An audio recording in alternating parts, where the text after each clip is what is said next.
Welcome back to another hour of Scotch Hour. I'm Noah. And I'm Jesse. All right, this is episode 199. No. Yeah, 199. And this evening we're going to do the Highland Park 15-year Viking Heart. Then we have our shout-outs and get it togethers, followed by our restaurant review being Antonio's Pizza. And then our Smart Challenge being the movie review of Companion. So real quickly, thank you to all those who watch us on YouTube and Rumble. We greatly appreciate all of you. And we appreciate all of you who listen to us on the many different podcast platforms. If you do like our content, please like, share, and subscribe. And definitely leave some comments down below.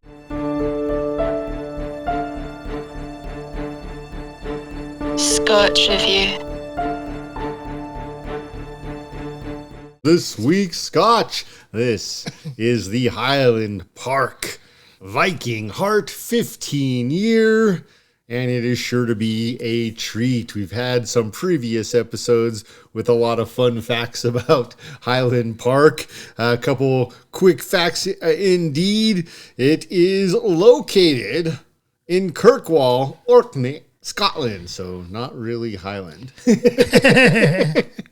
Kind of, but originally founded in a place called High Park, Scotland, and then once became Highland, founded by Magnus Unsen in 1798. However, this gentleman was a butcher and church officer by day. However, he was an illicit distiller and whiskey smuggler at night.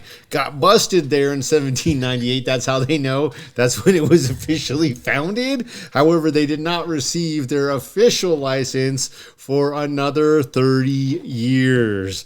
A couple beautiful pieces here.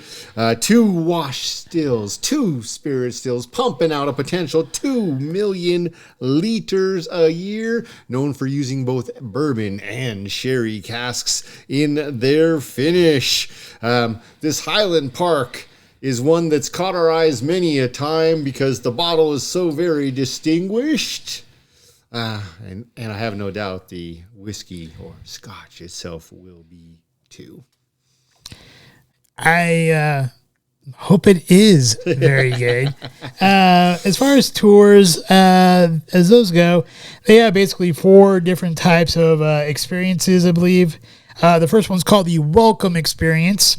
It's 1.25 hours long and 30 Great British Pounds. This one's for the beginner, if you will. It says new to whiskey, curious about the Orkney craft traditions. To join them in a immersive introduction to Orkney and their classic collection, and you get an exclusive taste of one of their special releases. Then they got the Local Legends Experience at 1.5 hours in duration and 75 Great British Pounds. This is a deeper dive into their home, their craft, their ethos for whiskey making. Here you get to learn from their local experts about the unique traditions and ingredients that make Highland Park whiskey different by nature, alongside a guided tasting of their classic range and a special edition as well. Then we got the Cask Strength Experience. This is an experience for collectors and connoisseurs who like to enjoy whiskey with their own way, in which they'll take you through a craft process, or they take you through their craft process, the cask artistry, through a guided tasting of their classic and special cask strength releases. Then they got the Orkney Insider Experience. Oh wait, that I think I forgot to mention how much that was, right? That cask strength one. It's 1.5 hours long and 95 Great British Pounds. Then you got the Orkney, or how do you pronounce Orkney? Orkney, I don't know, whatever. Insider Experience. This is 3 hours long and it's at 650 Great British Pounds. This is an all-access invitation to their Kirkwall distillery with the opportunity to try some of their truly special whiskeys. You get to step into rooms typically only visited by their master craftspeople. And then they'll treat you to a guided tasting of their high-tier whiskeys, including their vintage range. Then lastly, the last one here is the rare and exclusive experience. This is 3.5 hours long, and it costs 1,600 Great British pounds. Here you get to learn the secrets of their distillery from the masters who make the most distinctive expressions, and then taste in their premium and rare ranges, including some found nowhere else in the world. That's the one. Like, cast strength is go great. big or go home, baby. Go big or go home. Cast strength is great, and I believe we both sincerely enjoyed that one. But that's the last one. I mean, 1,600 Great British pounds, undoubtedly worth every penny. I'm for sure. And there won't be any more pennies here soon. So it'll be worth every nickel. Worth every nickel. It's going to be interesting how that works. Oh, man. A couple other key fun facts about this whiskey in particular. We all know, right? A lot of the key distilleries, Highland Park being a long-standing one, we are drawn to those 12 years, the 15 years, the 18 years, and then it goes from there. But that core range is typically a 12-year, a 15-year, or an 18-year that these distilleries take great pride in. This bottle in particular, when they rebranded and brought out this striking Viking heart look, this is one where the Orcadians partnered with Wade Ceramics to make a lead-free bottle for this edition. And so if you don't know this, it's not just a pretty painted, enameled, or colored bottle. It's not wrapped. It is actually ceramic through and through that they have made for this particular expression. This expression is also said to be finished in European oak casks, American oak casks, the sherry casks, as well as the slight finish of the ex-bourbon American casks. So the flavor profile should be quite interesting for a 15-year bottled at a 44% ABV. We'll dive right into this beautiful expression. Standard, what I would now call their standard bottle shape. And much like the Glenmorangie, they use more of a plastic cover than a full foil cover. It does tear fairly nicely. They do have what I believe is either the best fake or a real wood topper, but we're going to get there here in just a second because that is a great fake if it is. And real cork. And I swear, I do believe that's actually real wood with the Highland Park logo carved in. So that's one of those bonus points sections where it's like, that's pretty awesome. I think it is wood. I think it is too. That's pretty awesome. And the solid cork, nice tight fit, that's for sure. So I'm guessing because it is ceramic, that's why maybe they don't have a canister or a box. Yeah, because one of the prime reasons for a box has always been to protect the whiskey from the light. And since it's ceramic, there ain't no light getting through this unless it's x-rays. It is, in fact, like solid through and through. They do not have a box with this particular expression. Well, I guess it's time for our tasting notes and our warp speed. So cheers, everyone. Cheers.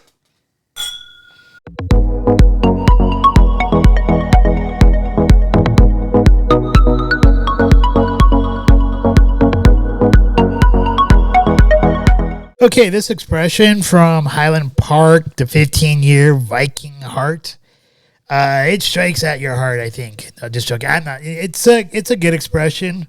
First off, the presentation. I don't like the fact that it doesn't have a canister or a box. I find that a little bit of a bummer. However, it's kind of cool that they did it as a ceramic bottle and stuff like that, and it's and the way they designed it. So I didn't knock it for not having a box because of that reason, and being that it's a wooden topper with a real cork and stuff like that. I still gave it 5 out of 5 points because it's not something that you normally would see with any kind of other Scotch bottle, so it's unique in that aspect. I like how they kept the label on the ceramic very minute, I guess. It's not very, it doesn't really stand. I mean, it's simplistic. It doesn't detract from the ceramic. And I like how the 15 stands out with the green. So yeah, once again, I gave that a 5 out of 5. The color here, I gave it a nice dark amber. I love the coloring, gave that a 5 out of 5. The nose.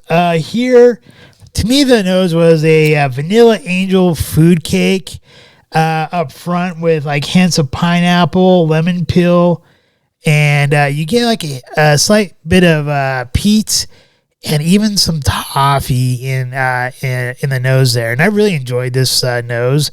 And I gave that a 27 out of 30 points. I thought the nose was very inviting, had some fresh scents in there with some mild sweetness from that angel food cake, which reminds me of like those nice warm summer days when you're eating like strawberry shortcakes. The palette here, up front to me, it was, first of all, it's kind of like a medium to full body. It's, you get this nice vanilla lemon creaminess throughout. But the up front part of the palette, there's some brown sugar and honey that I feel that you get right there. And then that does flow through to the finish where you get a nice cinnamon and smoky peat with some maltiness there on the finish. And it's a nice lingering finish. It's not, I would say it's like a medium finish. It doesn't end too quickly and it doesn't last too long either. The palette, I gave it a 27 out of 30. And then the finish, I gave it a 26 out of 30. So that is a grand total of a 90. Would I take this to a black tie affair? Yeah, I think this is worthy of one. I mean, because like the bottle's different. It would stand out from other bottles. So I think it's worthy of that. Would I take it to a game night? Sure. I think this could be one that you could take to a game night. Place on your shelf. I definitely think it does have a place on your shelf. So yes, to all the above there. Yeah, I mean, I think if you can find it, which you should be able to, I don't think this one's like so like limited edition to where you can't find it. I believe I was able to get it. It's like $139 on the shelves here in our neck of the world. But yeah, I think it's worthwhile trying and owning it. All right. Well, my score pretty damn close, if not the same. All right, presentation. I'm right there with you. I actually hate when it doesn't have a box, but that hate is overcome knowing that the Orcadians, because they're from Orkney, Orcadians partnered with that Wade Ceramics to make this ceramic bottle decanter. They call it, by the way, not just a bottle. This ceramic decanter, and what the wooden topper with the solid cork has makes up for not having a box. And that's really hard to say, but it does, because that's one of the few trade-offs. Now, again, though, they put it in a sweet box, and I'll still pay an extra $2 to $5. I'm happy to do that. So just that presentation, 5 out of 5. Color! Man, this color, this is a Viking warrior goddess gold from those like goldish locks. The ones that you can only dream from a Viking goddess, warrior goddess, by the way. The ones that survive the battles by killing all their weak enemies. It's a great color. It's warm.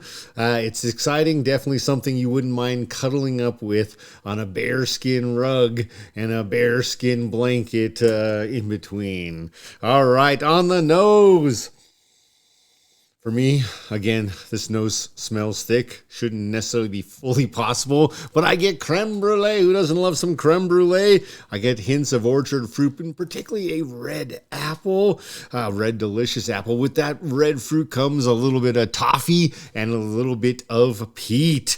The nose also has this honey scent that reminds me of being in San Diego and having at a little Italian diner the honeycomb and the crackers and the cheese, and it was divine. This honey smell is more of that. It's not just super sweet. It's got that body buried in there. And then it just finishes with that honey peat to me. Heathered honey peat. So nose for me, interestingly enough, it's encompassing, but it's not super bold. I give the nose a 26. Palate. The palate for me right at the beginning, shy and bashful, and then boom, like a damn teenager hitting puberty, comes out and shouts, "Here I am," with a creamy honey, vanilla, toffee sweetness right up front that carries for quite a while. The palate in this carries long before you get to that heathery peat, the apple, cinnamon, and it's custardy, and then all of a sudden, the finish starts. The palate got a 27 for me. The finish, this is the only point that I get this little bit as the finish is transitioning from this custardy sweetness, super smooth,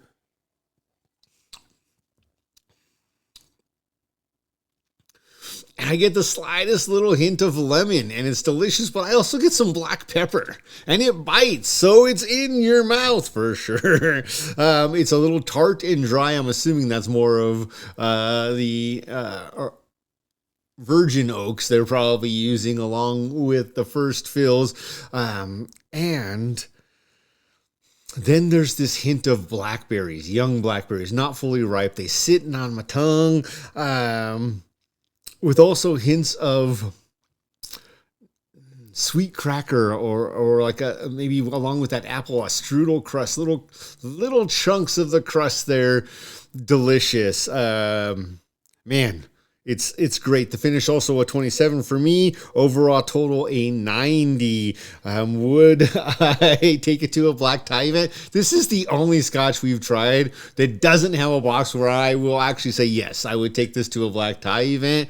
Would I take it to a game night? Yeah, I mean, it's not cheap. I know that, right? But it is also fun. It's presentable, so good for game night. Definitely a spot on the shelf.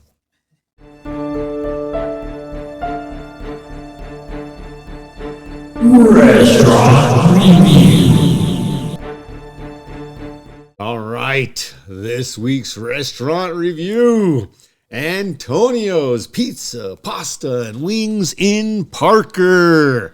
And Noah and I went during a lunch, so we shared a supreme pizza. You want to kick it off? All right, I guess I will. Outside, nothing special, strip mall area. Parking lot is a little bit disjointed, so I gave that a 4. Oh. The inside, I was expecting a much larger restaurant. Yes, there are some tables in there, but it's not. I don't think it's really necessarily set up for people to eat food there. But you can. It's kind of like too cold, or I'm not sure. It just seems like the way it's designed is more like a Domino's takeout type of place, or a quick sandwich shop where you just walk in and grab your food and go. So for actually inside dine-in, I gave that a 4 as well. The pizza. I like the toppings. The sauce was decent, but there's something weird with the crust that I really couldn't place. And this is like when when I eat pizza, I usually eat all my crust. This is one of the very few times where I did not eat all my crust. But I did think the toppings outweighed the crappy crust by a bit, not by much. So I gave this a 6 out of 10. The service, the lady was polite up at the counter, and even when she's doing other things, she did check in on us a couple times, asking us how we were doing. So because of that, I gave it a 6 as well. And then the value, I think the price of the pizza, it was like $25 for large. Yeah, with tip, it was like $15-16 each. Yeah, so I just gave it like a 7. And maybe we just didn't get the right kind of pizza, or maybe we just didn't get the right type of meal there. I'm not really sure. I'm giving it a slightly bit of a benefit of the doubt, but the average score is 5.4. Would I meet a friend there? No. Would I take a date there? No. Is it a destination spot? Definitely not. But I do feel like maybe like what we had wasn't their best dish to try there. So I would be willing to give it a shot one more time just to try a different dish altogether. But I'm not gonna go out of my way. I mean, if it just happens like I'm doing something over there, I might try it out one more time. But this is not a place I'm just gonna go out of my way to go try ever again. Yeah, I'm right there with you. Surprisingly, at least to me, maybe to you, maybe not to you, your score was higher than mine. That is a little bit surprising because usually I think I'm a little bit harsher than you. All right, for me, I'm with you with the parking lot. Like, it wasn't terrible, but we were there early in the day. The lighting definitely would have been shady and shitty at night. And teeny little ways into the parking lot and then teeny little ways out. Not great. Ultimately, I gave the exterior of the building, because it looks teeny too. Like the website makes it look like this great place to go and eat. And then I got there and I'm like, dude, I don't think they sit. I don't think this is a seating restaurant. I think this shit is pickup only. It's that flipping small inside. All right. So exterior 5, interior right there with it. A teeny little row of a couple high tops, and followed by a wall of little square tables with the fountain drink machine right there. They did have a couple coolers with salads and desserts in there. And that's the only reason I would ever consider going back right now, is to see if their salads might be the bomb or if their desserts were, because they did have tiramisu on the menu. And if I hadn't been just so heavily disappointed with the pizza crust, I probably would have bought a dessert even just to take home. But I was like, ain't worth it. Interior of 5, the food. All right, here's where it gets a little tricky. This supreme pizza we had was a pizza with potential. It was a thinner crust pizza. It had black olives, onions, bell peppers, all sorts of toppings on it, including mozzarella, pepperoni. I was excited when I first saw this pizza, and my first bite, tasting the toppings were easily a 9. Then I got to the crust, and much like Noah, I tried eating one bite of my first slice of crust. I'm not just talking about the stuff with all the toppings on it, but the crust.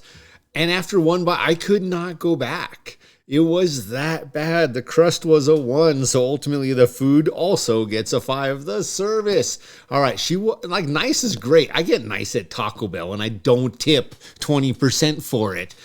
So the service, at first I was like, okay, there's potential here. Like, maybe she'll help. She took our order. She was pleasant. Again, that's what I get. I can get a damn kiosk to give me pleasant. And I hate to say that, because I don't like the fact that more and more places are going autonomous. I want great service. This was pleasant. Pleasant is not great. And what I mean by that is I'm giving the service a 5 because, again, I could have gotten the same service anywhere. Like, I've been to Taco Bell where they've brought my food to my table. That's all she did. What I would have loved was her to come over and follow up more with like, hey, if you're looking for something sweet, let me recommend X, Y, or Z. And maybe it's that they're not really invested in the company. They're not trying to drive sales. Guess what? This market, this world, this current economic situation, even in a good economic situation, drive your sales. So the servers only got a 5. And I actually think that's the one place where I'm being generous after paying a 20% tip for someone just to drop off of pizza. Value, this is where it gets hard again. Like, it wasn't a bad price, but the crust was so bad that the value is only getting a 4 for me, because I left unsatiated on a taste platform that should have and could have been so great had the crust just not been shit. Overall, a 4.8. Friend, no. Date, no. Destination, no.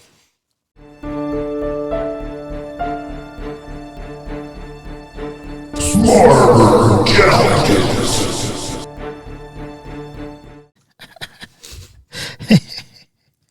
All right, on to our movie review. This week's Smarter Challenge. This was an interesting one. I got more than I expected out of the movie Companion, which is a 2025 American science fiction dark comedy thriller film featuring two main people. Sophie Thatcher, she did great. Jack Quaid also did great. I loved him. I loved his acting because I hated him. Let me phrase it that way. His character, he played his character well. All right, which direction do you want to take this first? Well, spoiler alerts, first off. So I guess ultimately, what was, I guess, your high-level grand opinion of the movie? Maybe it's because I went in not thinking too much, or maybe it's because I simply went in just to have good fun. I really enjoyed the movie in the aspect of, once again, here's a movie, and in this AI world where we're all, any intelligent person is afraid of AI, by the way. Let me start there. Where we're all being told to beware of AI. They don't say don't beware of AI, but they absolutely show us just how shitty humans are before even AI has the potential to learn from us about how to be that way. So for me, it was great entertainment. I thought Sophie Thatcher, like, honestly, I'll just say it. She looked hot in this movie for someone who I don't think that, well, obviously she's supposed to be attractive, but she looked hot, but it wasn't just her look, it was her, ultimately, I'm going to call it an android character. I loved it.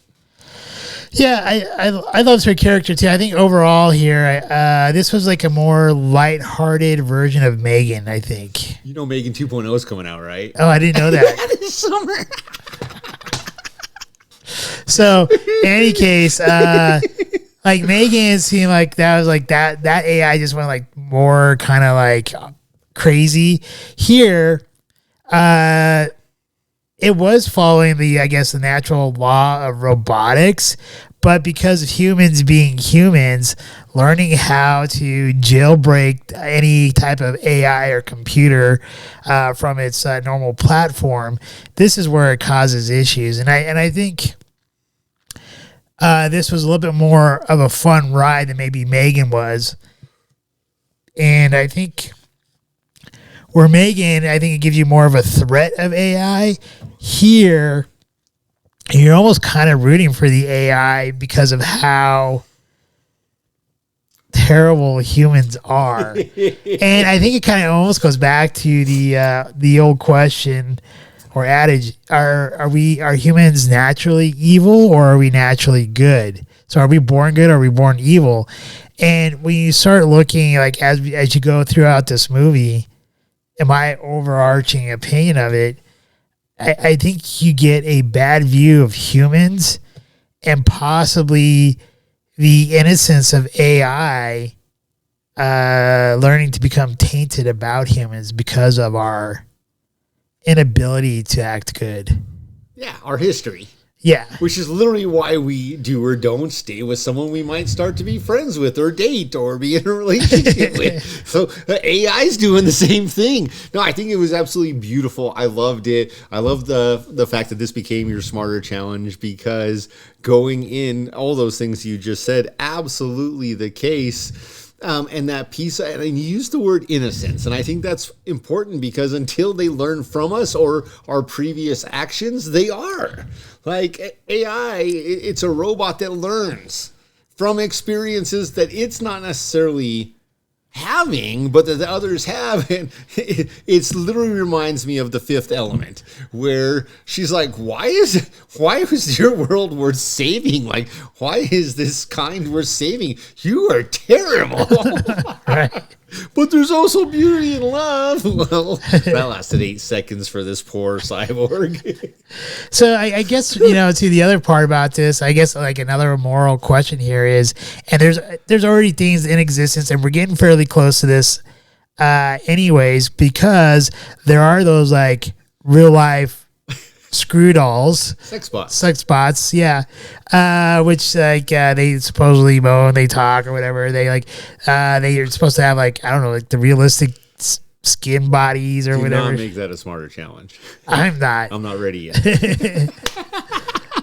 But that's like another thing, like looking at like are these AI robots, like they're kind of designed, they're companions, so they're designed to like cook and clean, and then I guess meet those bodily needs, and it almost makes you wonder, like, are we like, is this almost like on a path of like creating like AI slavery for like for sexual deviancy and stuff like that? Well, that's a really good point right there. But let's not even go to sexual deviancy, although apparently it was the first profession, so it would make sense that that's where they would go after the first robots.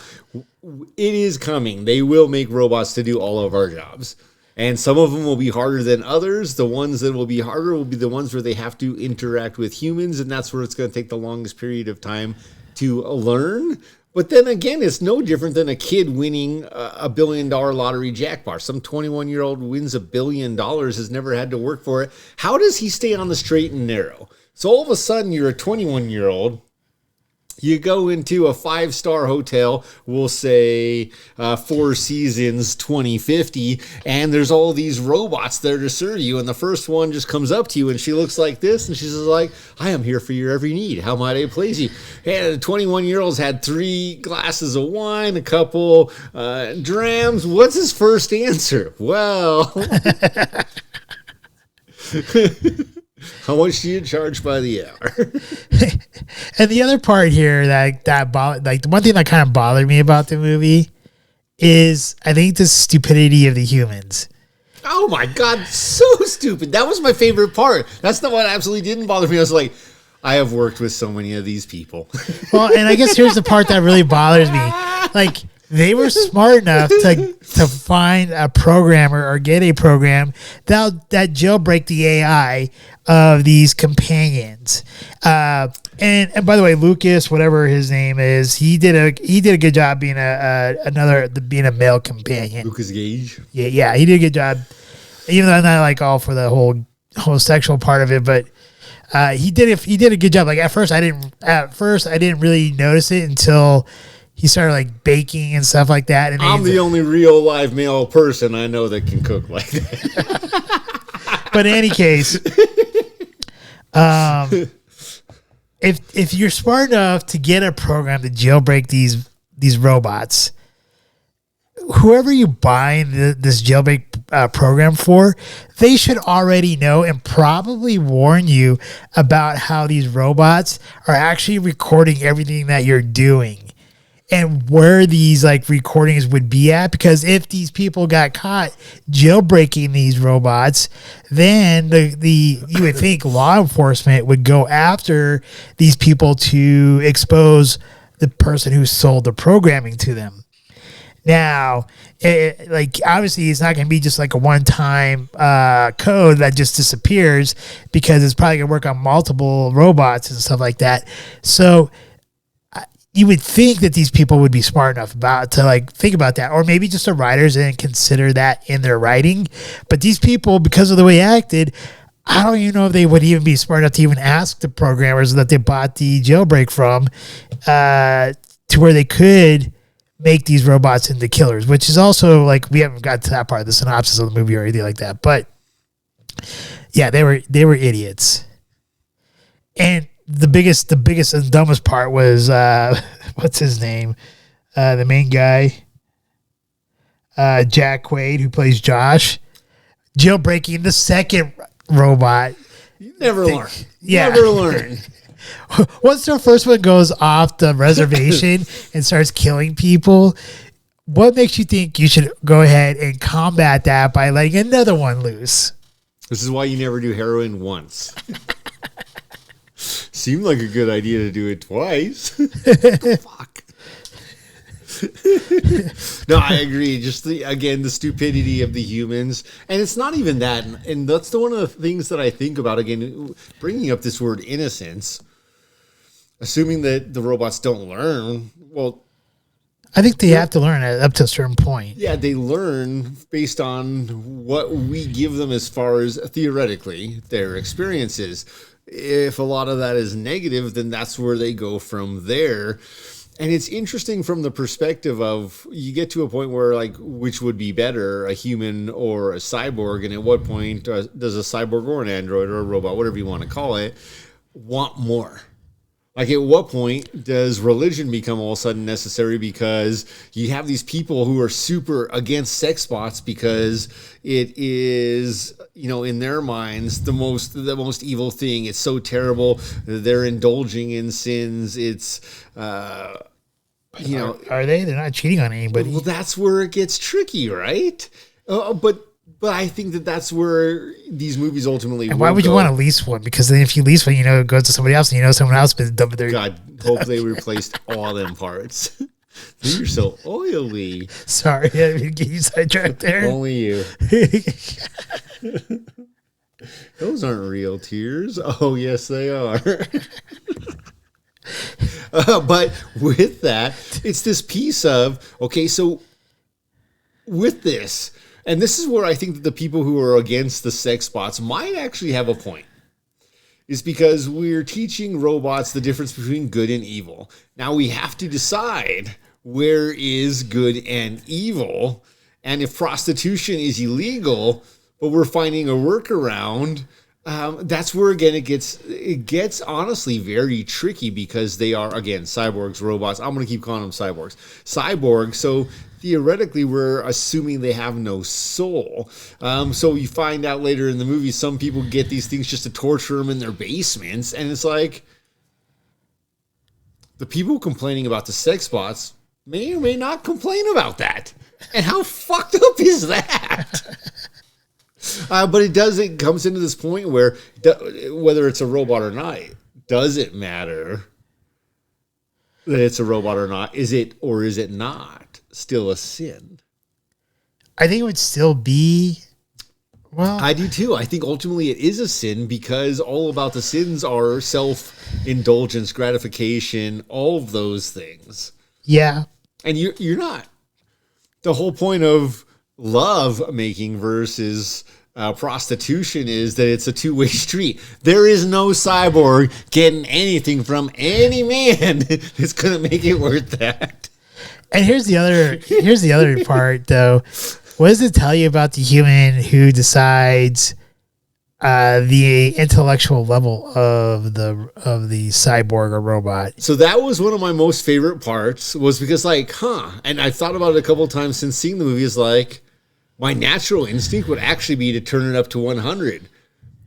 But only because, for me, I don't mind not knowing everything. That's not one of my insecurities. There are other pieces, though, of life where I'd be like, this cyborg can't be a marathon runner. There may be other things, the bottom line. Like, I can't have a robot that can outrun me. Something like that. Where it's just like, I don't have to beat him. I just can't be less. But for some people, intelligence would absolutely be that key factor. The only reason I think it isn't for me, honestly, is ever since we were kids in high school, learning, I fucking love learning. If a cyborg can teach me shit I couldn't learn anywhere else, thank you, Jesus. I do think I don't know if I put it all the way up to 100, but I definitely would put it up very high. Max that shit out. Yeah. Sex drive and intelligence. 100. And the reason why I'm saying, I don't know if I'd put it up to 100 because, if it is, ultimately 100 is probably right where you should be putting it. But there's, a little bit of doubt in my mind. If you put it to, 100, what happens if it becomes self-aware, and then all of a sudden it goes after and kills you or something? That's where, if you had faith enough to start in a relationship with a cyborg, you better have faith enough that you're not such a bad person that it wants you gone. or kills other people. Again, that's the whole faith piece, which is you brought up Megan. And when I saw that Megan 2.0 was coming out in the previews of that movie, by the way. I didn't see it. Yeah. I told you, I think I got extra previews. That my previews were over 30 minutes long. It pissed me off. I don't remember seeing that in my previews. It was insane. But the Megan 2.0, and when I still think back about Megan, in my mind, Megan's protocol, her programming was to protect the girl. And it's what she did. Of the day, that's all she did. Even from the mental abuse from her caretaker.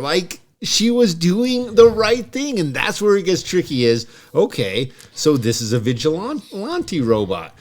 Do I or do I not want sorry, go ahead. No, I was just going to say, do I or do I not want someone to be a vigilante? Because at the end of the day, yeah, I do. But now all of a sudden, except against me, because when I slip and I abuse a child, I want to be given grace. No, that's a kid. And every parent's and I think this is part of this brings up the good question too. And I think this has been asked plenty of times in other movies about AI.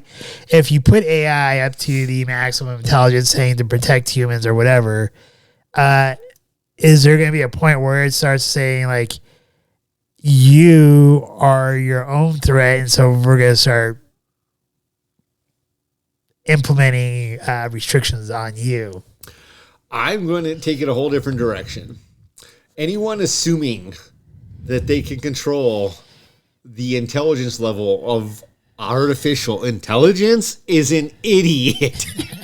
I agree with that. I do agree with that. Because here's why. As humans, we're too damn greedy to put the basic chip in the back of it that is at 32 million bits per second. We're going to put that 4 gigabits per second chip in the back of it. It processes faster than we can. That's the bottom line. Because we're greedy and we're selfish, and we literally, and I don't mean all of us, most humans who are doing these things, who are groundbreaking in any scientific field, you can't blame them for not trying to push every limit. It's what their DNA says. And for anyone to think, oh yeah, I can control. No. I'm smarter than my computer. No. So when you have these companion robots like that, do you think this is a way of maybe whoever they are as a way to controlling population, population control? If you introduce these robots, these companion AI beings, it's obviously going to have an impact on population growth. Let me rephrase your question so I can set my answer up. Okay. Question being, could it be that these very powerful and intelligent people are we're going to make all these sex bots so all the idiots stop fucking and making babies? Yes. My answer will be yes, because the non-idiots still want a valued community where they get and receive from those around them, and they are still the ones who want to have friends, who want to be parents, who want to nature and nurture their kids, their friends, their spouses, whatever there may be, their neighbors' friends. They're not the ones you worry about if they walk them down to the park, because they're actually playing football with them because they value people. So I think, yes, if I'm a genius, I'm almost doing that too, because guess what? If you're choosing the sex bot, there's going to be a special place in stupid hell for you. It's stupid hell. It brings up the next question. If you can have a cyborg and a sex bot, can you have a god or devil? And if you can't have a god or devil, can you be held accountable for how you treated a sex bot? Yes. And therefore, the answer being yes, I 100% agree, is that yes, there's a special place for you. Because it comes down to your own moral and ethics. Because the only reason you would do it is for control, power, something wrong. And I love people like Denzel Washington, Arnold Schwarzenegger, Sylvester Stallone. I'm not saying everything they say should be coming out of their mouths, but at the same time, Denzel Washington in so many ways has had so many great speeches and comments and little things he's shared with us.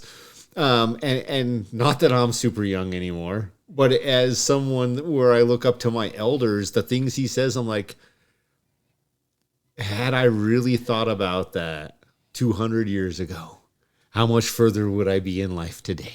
True. And that's the point is, that's like the hard part of life. We learn from experience and full cycle and full circle back into androids, robots, cyborgs.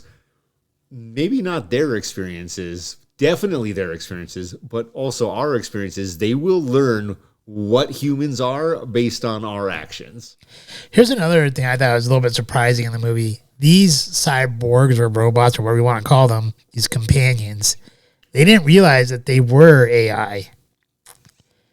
And it kind of made you wonder, like, are they supposed to malfunction or shut down when they do find out? Because they kept on trying to let them know that they were AI. No, it's another piece of the experiment of rich and super smart people trying to figure out how weak are humans that they won't tell their sex bots, hey, I love you, but you're just a sex bot. Just want to make sure you know that. And why? Control. Like, it's sad to me how many people I've known in life that only are okay and feel secure with any of their life because they're in control. And I'm like, here's a perfect example. Every human, I think, has a right to be that way to an extent. Your own personal finances, your control. A rich person, absolutely. If anyone's out there and wonders, if you have millions of dollars, life is easier. That's just a damn fact. Guess what, though? Life wasn't easier unless that was just given to them. Anyone who's earned that, their life was harder until they got to the point where they can just sit on their damn yacht, where they can do these things. And guess what also? I'm guessing once they get to that point, they still have that level of control and beyond, and they won't go out and do the crazy shit. They'll have fun. Fun we wouldn't be comfortable having because they can go blow 20 grand in Monaco in a night. But I don't know, man. There's some, like, you see some movies where you see, like, these elites supposedly buying people to kill, like in Hostel. did they really work for that money? Like, that's the question. I'm guessing. I think these people already had inherited it. Maybe they inherited it. Maybe they did. I don't know.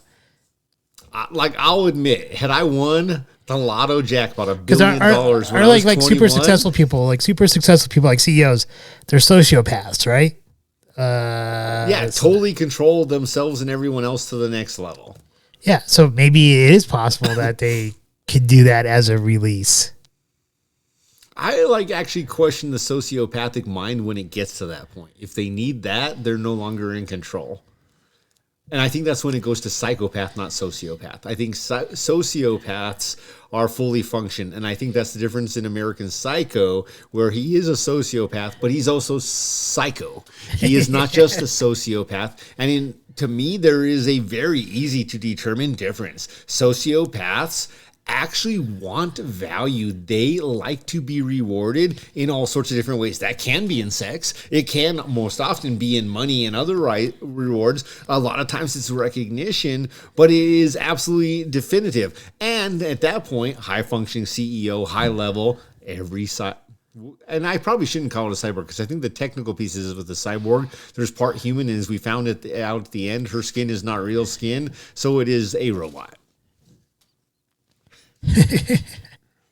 All right. Anything else you want to talk about this? I think it's been a good conversation on it. No, it's great. I loved it, and I meant what I said about the movie. Other people were like, "I don't want to ruin it for you, but you should go see this movie. It's right up your alley." And I'm like, "You saw it?" And they're like, "Yeah." And I'm like, "She's a cyborg," and they're like, "God damn it, Jesse! When are you going to give this?" And I just always tell them, I'm the one who ruined The Sixth Sense for myself when I watched the commercial the first time, and the kid looked at Bruce Willis and said, "I see dead people." I'm like, "God damn it, he's dead." Like, all you have to do is listen. Even as a kid, I knew that. But for me, yes, I loved the Smarter Challenge. Well done, well played. Super excited about it because it's something that I do think is, we're all going to face it. You can't get away from this if you're going to live the next 200 years. With modern science and everything else, we all know, if you ever saw Talladega Nights, we're all going to live 200 years. Bunch of vampires. You don't even have to go there. You still need to see Talladega Nights. It's so funny. It's ridiculous. Ricky Bobby, you gotta stop doing this stupid shit. You're gonna die. Oh no, I know. I mean, I only have another 200 years modern science. And it's just like, you're a race car driver. You could die any day.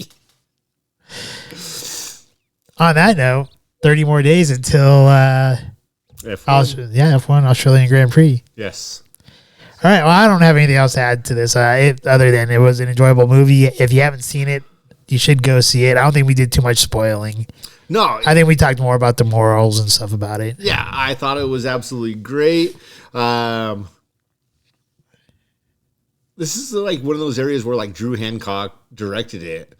I don't know how much of that was or wasn't great or was or wasn't bad, but the one last thing I do want to throw out there, Rupert Friend, who played Sergei, did a great job also.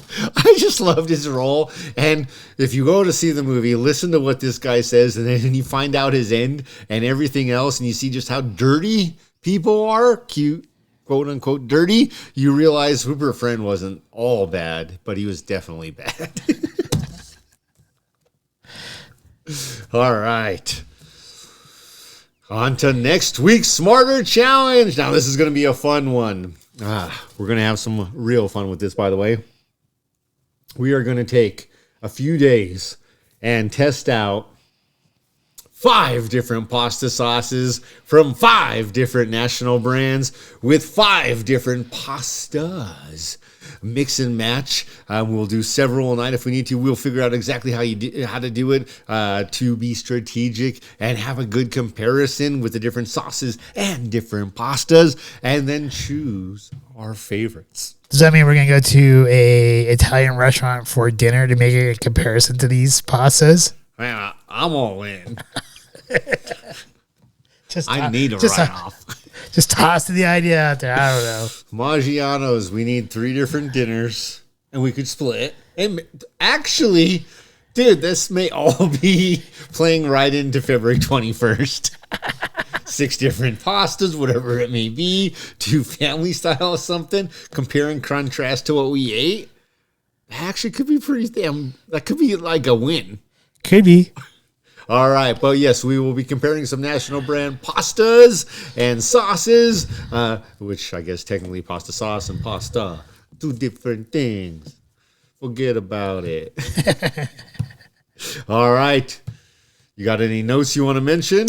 If you made it this far, thank you very much for watching us. We greatly appreciate all of you. Let us know what your thoughts about the movie The Companion were, and what you might have thought about the Highland Park 15, the Viking Heart. We do greatly appreciate all those viewers on YouTube and Rumble, and all the many listeners on the many different podcast platforms. Please like, share, and subscribe, and leave those comments down below.